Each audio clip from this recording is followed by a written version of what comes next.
ਪਿਛਲੇ ਵਾਰੀ ਹੋਂਦ ਵਿੱਚ ਆਈ ਕੋਰੋਨਾ ਮਹਾਮਾਰੀ ਤੋਂ ਹਾਲੇ ਲੋਕ ਉੱਭਰੇ ਵੀ ਨਹੀਂ ਸੀ ਕਿ ਕੋਰੋਨਾ ਦੇ ਵਧਦੇ ਮਾਮਲਿਆਂ ਨੂੰ ਦੇਖਦੇ ਹੋਏ ਸਰਕਾਰ ਨੂੰ ਮੁੜ ਵੀਕਐਂਡ ਲੋਕਡਾਊਨ ਦਾ ਐਲਾਨ ਕਰਨਾ ਪਿਆ। ਸਰਕਾਰ ਵੱਲੋਂ ਲਗਾਈਆਂ ਪਾਬੰਦੀਆਂ ਦਾ ਅਸਰ ਜਿੱਥੇ ਆਮ ਲੋਕਾਂ ਦੇ ਕਾਰੋਬਾਰ ਤੇ ਪਿਆ ਤਾਂ ਉੱਥੇ ਹੀ ਵਿਆਹ ਸਮਾਗਮਾਂ ਤੇ ਖੁਸ਼ੀ ਦੇ ਹੋਣਾ ਮੌਕਿਆਂ ਤੇ ਟੈਂਟ ਲਗਾਉਣ ਵਾਲਿਆਂ ਨੂੰ ਵੀ ਵੱਡੀਆਂ ਪਰੇਸ਼ਾਨੀਆਂ ਪੇਸ਼ ਆ ਰਹੀਆਂ ਨੇ, ਜਿਸ ਦੇ ਚੱਲਦਿਆਂ ਟੈਂਟ ਕਾਰੋਬਾਰੀਆਂ ਵੱਲੋਂ ਸਰਕਾਰ ਤੋਂ ਮਦਦ ਦੀ ਗੁਹਾਰ ਕੀਤੀ ਜਾ ਰਹੀ ਹੈ। ਉਹਨਾਂ ਸਰਕਾਰ ਨੂੰ ਅਪੀਲ ਕਰਦਿਆਂ ਕਿਹਾ ਹੈ ਕਿ ਸਰਕਾਰ ਵੱਲੋਂ ਵਿਆਹ ਸਮਾਗਮਾਂ ਦੌਰਾਨ ਕੁਝ ਛੋਟ ਦਿੱਤੀ ਜਾਵੇ ਅਤੇ ਉਹਨਾਂ ਵੱਲੋਂ ਇਸ ਦੌਰਾਨ ਜਾਰੀ ਹਦਾਇਤਾਂ ਦੀ ਸਖਤੀ ਨਾਲ ਪਾਲਣਾ ਕੀਤੀ ਜਾਵੇਗੀ, ਕਿਉਂਕਿ ਉਹ ਨਹੀਂ ਚਾਹੁੰਦੇ ਕਿ ਉਹਨਾਂ ਦੀ ਵਜ੍ਹਾ ਨਾਲ ਕੋਰੋਨਾ ਫੈਲੇ ਅਤੇ ਉਹ ਇਹ ਵੀ नहीं चाहते कि रोजगार न होने कारण उन्हां दे कारोबार नाल संबंधित किसी व्यक्ति नूं कोई गलत कदम चुकना पवे। हमारे व्यवसाय के साथ कम से कम ज़्यादा नहीं तो हमारे एक अकेले व्यवसाय के साथ कम से कम 100 घर जुड़े होते हैं, जिसमें कोई खाना बनाने वाला है, कोई वेटर है, कोई गाड़ी चला रहा है, कोई ट्रांसपोर्टर है, कोई लेबर है, कोई इलेक्ट्रीशियन है, कोई जनरेटर वाले हैं, कोई साउंड वाले हैं, कोई फूल का काम करने वाले हैं। तो हमारे साथ तो पूरा मतलब अच्छा शादियां होंगी तो कपड़ा भी बिकेगा, सोना भी बिकेगा, मतलब हमारे साथ तो तकरीबन पूरा समाज जुड़ा हुआ है और ये पूरा हमारे को नुकसान ही है, पूरे समाज को नुकसान है। पर ये है कि हम चाहते हैं कि हमारी भी रोटी चलती रहे और हमारे साथ जो बंदे जुड़े हुए हैं उनकी रोज़ी रोटी भी चलती रहे। तो सरकार से हमारी यही प्रशासन से शहर से हमारे यही अनुरोध है कि हमारे जो शादियों का समारोह का करने का जो अभी ये सीज़न चल रहा है, इस टाइम ये पूरा पीक सीज़न है शादियों का, इसके बाद हमारे पास 4 महीने हम बिल्कुल फ्री होते हैं कि हमारे पास कोई काम नहीं होता। पर इस कोरोना काल में हमारे पास जो काम का समय था वो भी बीत गया और उसका घाटा पहले जो पिछला हुआ है वो अभी पूरा नहीं हो पा रहा, तो इसके वाला कहाँ पूरा होगा हमें नहीं इस चीज़ का पता है।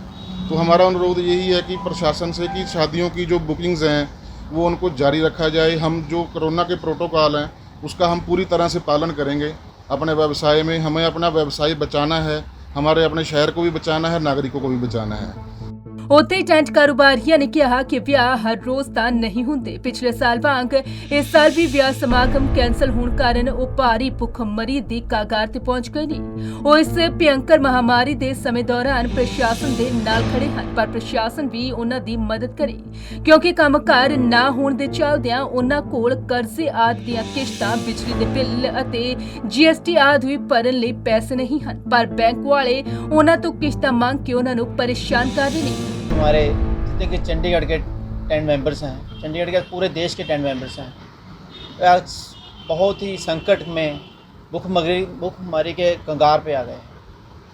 पिछले साल भी हमारा ऐसे ही निकला, क्योंकि कुछ जो शादियां होती हैं रोज़ तो होती नहीं, ये भी एक समय होता है, कोई महीने होते हैं। अब हमारे अप्रैल में शादियां थी, अप्रैल में फिर पिछले साल भी हम ऐसे ही निकला, इस साल भी हमारा भुखमरी के कंगाल पे आ गया है। हमने जो लोगों के शादियां विवाह फंक्शन बुक किए हुए थे सारे हमें कैंसिल हो गए हैं। लोगों से हमने एडवांस पकड़ के हमने आगे सामान का ऑर्डर दे दिया। जितने भी हमारे पैसे थे अब हम सामान का ऑर्डर देने, ना हम सामान खरीदने लायक रहे, ना कस्टमर को पैसे वापस करने रहे। जो हमारे बच्चों की जो फ़ीसें हैं, ऊपर स्कूलों की फ़ीसें हैं, ऑनलाइन हैं, किताबें हैं, सारा कुछ त्राही मात्रा हो गया इस महामारी के दौर में। मतलब लोगों को हमारे कुछ टेंट वालों ने तो आत्महत्या करने का प्रयास किया है। तो ऊपर से किसी का GST आ रहा है, किसी के और बिजली के बिल आने, पानी के खर्चे आ रहे हैं, कोई खर्चा अवेयर कर नहीं सकते। लोगों ने की दुकानें अपने टेंट पे किराए पे ली हुई हैं, इसका किराया निकल रहा, बच्चों की फ़ीस है, मतलब जो भी कहते हैं ये घाटा पूरा होने वाला नहीं है। हम यही सरकार से यही बेनती करते हैं कि हमारे टेंट वालों को, होटल व्यवसाय वालों को इनके बारे सोचा जाए, इनको जो GST है इसमें रिबेट दी जाए। स्कूलों में हमें बिजली के बिल में कहीं ना कहीं जैसे हो देश को शहर को रिबेट। हम शहर के प्रशासन के साथ हैं इस महामारी में, पर हम प्रशासन से ये भी रिक्वेस्ट करते हैं कि हमारा जितना से जितना ध्यान हो सके हमारा ध्यान रखा जाए। सर कई तो टेंट वाले ऐसे हैं जिन्होंने बैंक से लोन लिया हुआ है, आज वो डिफ़ॉल्टर की कगार पर खड़े हैं, उनके लिए क्या कहना चाहेंगे आप? सर बस पूछो ना जी, आज के हमारे टेंट व्यवसाय हैं जिन्होंने लोन लेके काम किए हैं उनको ना EMI नहीं भरी है, वो तो लेबर के पैसे नहीं दे रहे। जो लोगों के पैसे पकड़े हुए थे जिन्होंने उनके पेमेंट नहीं वापस कर पा रहे हैं, क्योंकि जो माल पैसे थे वो सारे पहले ऑलरेडी हमने आगे सामान में बुक करा दिए। कुछ लोन लेके कुर्सियाँ खरीदी, कुछ और सामान लिया, ऐसे अब तो ईएमआई भरने के चक्कर में डिफाल्टर तो हो गया जी, बैंक वाले घर पे आ जाते हैं, पैसे मांग रहे हैं। डिप्रेशन में भी चलेगी। लोग बात ही नहीं कर रहे जी, अपने घर वाले बाहर तो दूर, अपने घर वालों से लोग बात नहीं कर रहे हैं, इतने डिप्रेशन में हाँ है हुई है। तो लोगों को सूझी ना कि हो क्या गया, करें क्या।